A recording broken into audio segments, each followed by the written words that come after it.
For years, I prioritized HIIT over Zone 2. High intensity, maximum output, get in, get out. And honestly, it worked. But now that I'm 45, I started paying closer attention to what the longevity science was actually saying. And one thing that kept coming up was Zone 2 training. But that doesn't mean it replaces HIIT.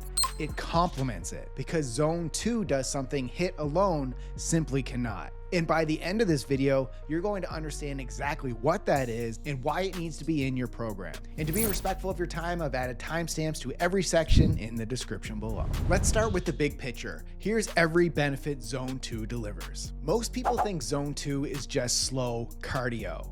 It's not. It's one of the most targeted metabolic tools you can put in your program. Here's exactly what Zone 2 training does to your body. It upgrades your mitochondria by powering up the tiny engines inside your cells so they burn fat more efficiently. It builds metabolic flexibility by teaching your body to use both fat and sugar as fuel so you never run out of energy. It stabilizes blood sugar, which protects your heart, your brain, and kidneys over the long haul. It slows aging at the cellular level, and it protects your brain, which lowers your risk of Alzheimer's as you get older. So think of Zone 2 as building the base of endurance that supports everything you do in life. It's not flashy, but it needs to be in your program. Before we jump into how Zone 2 delivers all those benefits, here's why your mitochondria controls your metabolism. As we age, the number and quality of our mitochondria naturally declines. This decline is one of the most significant and well-documented hallmarks of aging.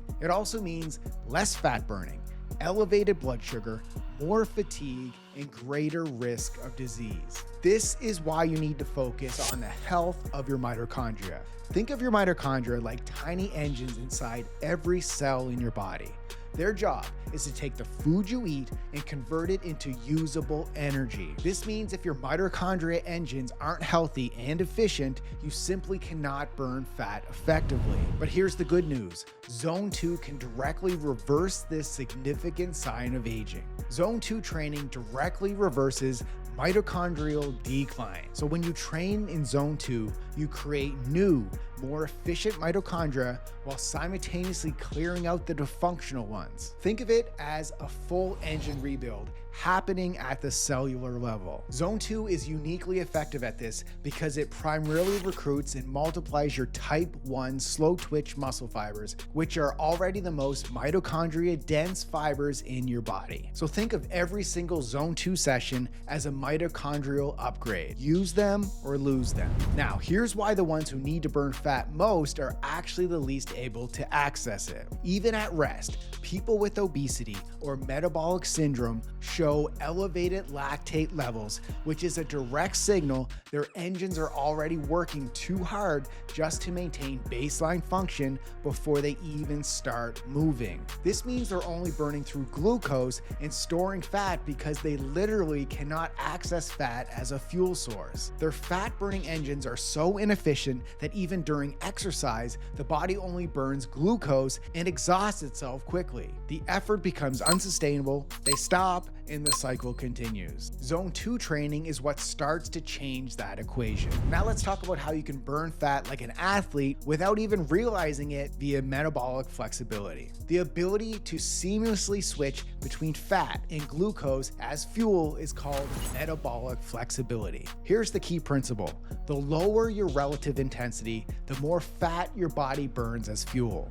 The higher the intensity, the more it shifts toward glucose. And the healthier your mitochondria, the greater your ability to tap into fat, which is by far your body's most abundant energy source. So people with metabolic syndrome are metabolically inflexible. They're essentially stuck burning glucose with little to no ability to access stored fat for fuel. However, a metabolically healthy person can burn fat for fuel on demand. Zone 2 is what builds towards metabolic flexibility, session by session.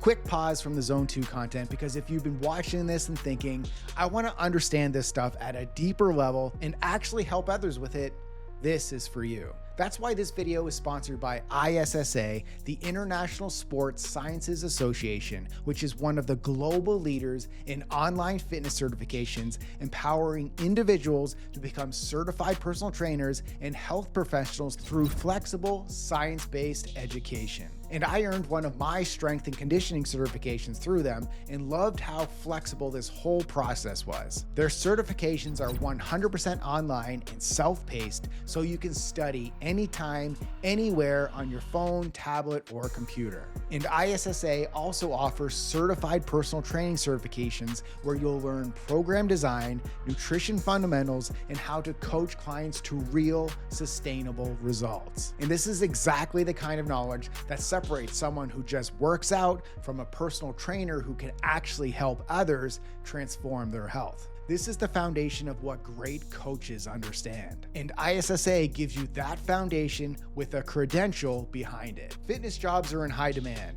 ISSA has over 10,000 gym partners that have over 73,000 open jobs for trainers right now. And you don't need a 4-year degree to get started, just the certification. And once you're certified, you can join ISSA's Career Connect community designed to help you find jobs in your area. The best part is they back it up with the #1 job guarantee in the industry with a full money-back guarantee. So if you want to make personal training a full-time career and positively make an impact on someone's health, go to the link on the screen. It's also linked in the description below, and use my code LIVELEAN to get $100 off your certified personal training certification. And thank you to ISSA for sponsoring today's video. Now back to Zone 2.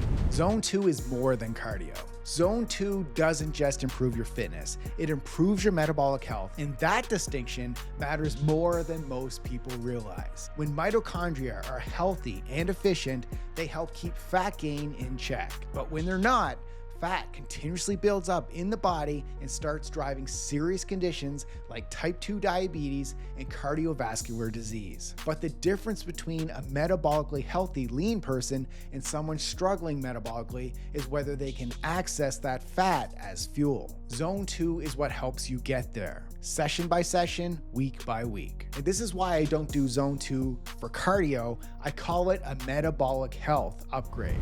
One of the most powerful ways Zone 2 protects your health is through its impact on your blood sugar. Here's a stat that stopped me when I first came across it. During exercise, your body's ability to pull sugar out of your bloodstream and then use it as fuel increases by as much as 100 times compared to when at rest. So think of your muscles like a sponge for blood sugar. The more efficient your mitochondrial engines, the bigger and more absorbent that sponge becomes. Instead of sugar circulating in your bloodstream where it causes damage over time, your muscles soak it up and then burn it as fuel. And this matters more than most guys realize. Chronically elevated blood sugar damages your heart, your brain, your kidneys, and in men specifically, it's directly linked to erectile dysfunction. Zone 2 training is one of the most powerful tools we have for keeping blood sugar in check and for preventing type 2 diabetes and cardiovascular disease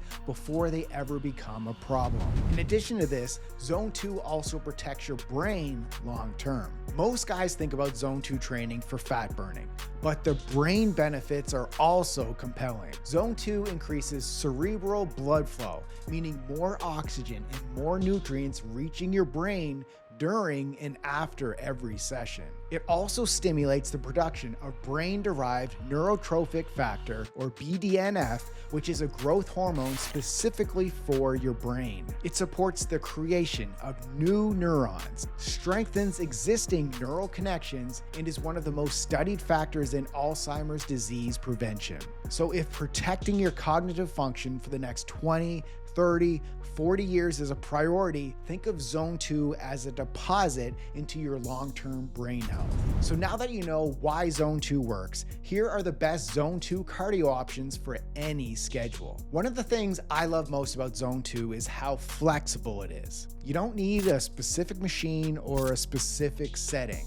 You just need to hit the right intensity. So as long as you're in that steady state aerobic zone, you're getting the benefit regardless of what you're doing. Here's what works.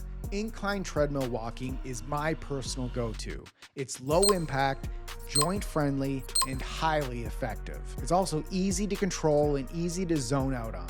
The stationary bike gives you precise resistance and wattage tracking, which makes progress easy to measure. Running and jogging work well once you have a solid aerobic base already built. And swimming is excellent if you're dealing with joint issues or want zero impact. And rowing is a full body zone 2 option that most people completely overlook and underutilize. So pick what fits your lifestyle and your schedule. Picking your zone 2 activity is step 1, but how do you actually know if it's working? Here are 2 progress markers that tell you if your zone 2 training is actually doing its job. Number 1, heart rate progression. So I use my Apple Watch every session. So if you walk or run outdoors, your zone 2 pace should get faster over time at the same heart rate. If you incline walk on the treadmill at the same incline and speed, you should notice your heart rate getting lower week by week. This increase in pace or incline while staying at the same heart rate means your aerobic fitness level is getting stronger. Number 2, watts per kilogram on the bike. So if you perform zone 2 training on the bike, track your average wattage and divide by your body weight in kilograms. As your fitness improves, your watts per kilogram climbs. A reasonably fit person lands around 2 watts per kilogram at zone 2 intensity, and a highly trained person hits 3 or above. So pick the progress tracking marker that fits your training, then track it consistently. Numbers don't lie. If this video helped you, click the like button and hit subscribe to my Live Lean TV YouTube channel. I put out new content every week on training, nutrition, and longevity strategies to stay lean, strong, and healthy for life. And if you haven't watched my Zone 2 training for beginners video yet, that's your next stop. It's right down here. Thanks for watching and keep living lean.